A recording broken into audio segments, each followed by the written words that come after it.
business. Look at the pack. I love you guys. Love you guys. Go out there. Don't worry about anything going on off that field. Play our game. Sir. Let's be 2-0 in the door. Yes, sir. Let's go!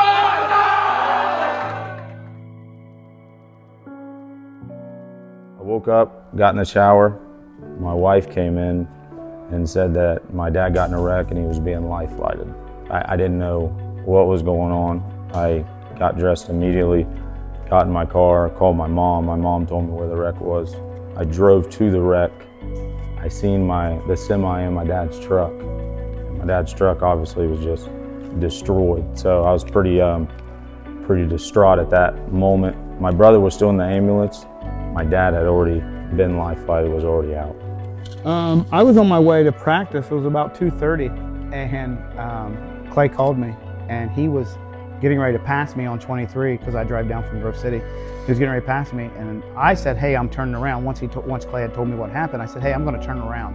So that was the first time I'd heard about it. And Clay said, "No, I need you at practice. I need you to go to practice." And I said, "No, I'm going to turn around because I'm pretty close to the Beelers."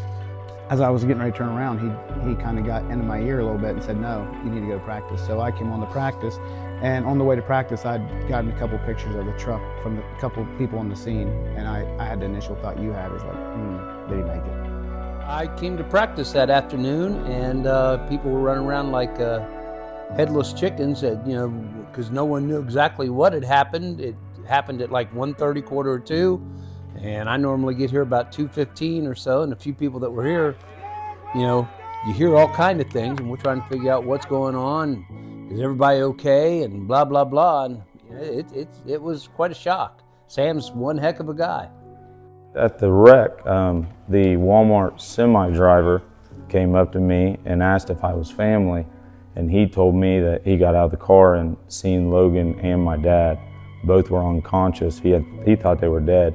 He told me before I left for Grant that my dad was talking before he was life flighted, so that gave me a lot of relief.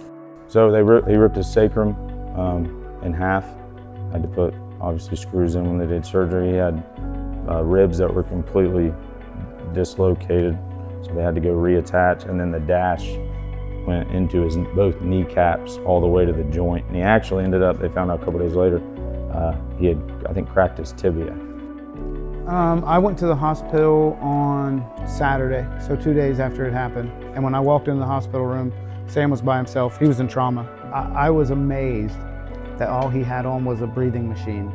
And I'm not talking about the life-saving breathing machine. I'm talking about the PAPS machine that just gets air to your lungs. I had about an hour conversation with Sam that evening, Saturday evening, and it was good. I was amazed that he was able to talk and he was alert and aware, and we were talking football, and we were talking life, and we were talking how lucky he was, And then we got to the point where it was, is it luck or is somebody on your side, right? Somebody's definitely on Sam's side. He knows that. He knows that he walked away from a miracle.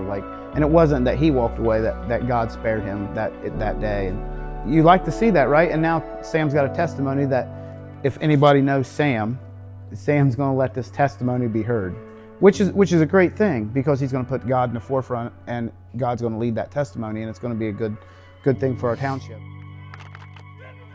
1, 2, 3, champion! Oh, it's like one of them, but God moments. It's like it shouldn't have happened, but here he is, And then, you look at my dad laying there in pain, but you're so thankful he's laying there in pain, because it could have been the complete opposite. And I don't cry a lot, right? But just seeing my dad, in that state, just tore me up. So when you talk about the love of the township and the close knit of the township, that's special to me, and it's because of the people in Huntington Township. It's when you said there's no other. When I come back to coach, I was coming to coach kids, try to give back to the community, but I built relationships, and I quickly found out that relationships are number one in coaching and are most important. So the township is everything to me. I love it here. It was just a stressful week, and I think on them too, because I had to miss Wednesday's practice. But I didn't have to tell them. They wanted to do it for my dad. they went, I didn't know they got stickers put on the helmet with my dad's initials, and the kids all week were sending me messages that this is for Sam and we're gonna get it done. And after, it was just it was a surreal moment. My dad actually called in at halftime and we FaceTimed him, and it's amazing what, even my dad in his weakest moment where he's laying in a hospital bed for 5 days is, one of the first things he told me was, get out of here, you need to go coach football so you can win Friday. So it's just special, really special week. I took it upon myself. I said, we're going to keep that game ball, and told the captains and the seniors, I'm going to put a black marker, a black permanent marker in my pocket. And I said, and after the game, we're going to take that game ball and sign it, and I'll make sure it gets up to him that next morning, and it did. So, yeah, there was some emotion behind that win, more than normal. Tears were shed, is all I can say.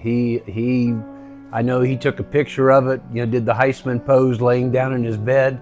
So, yeah, I'm sure that's going to be a keepsake that goes in his football room, and something he'll keep with him for the rest of his life.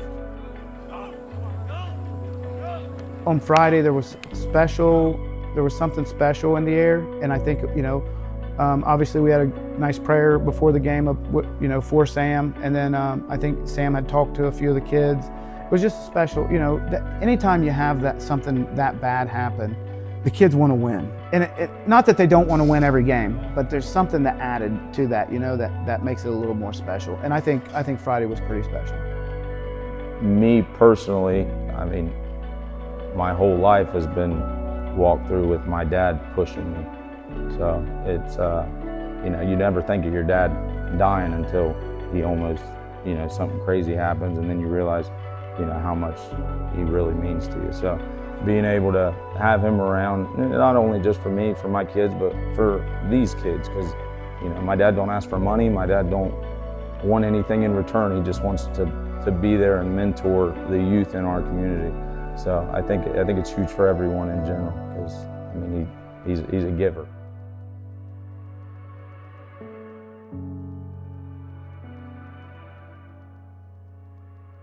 When he called in at halftime, what's he say to the kids? He says, go kick butt.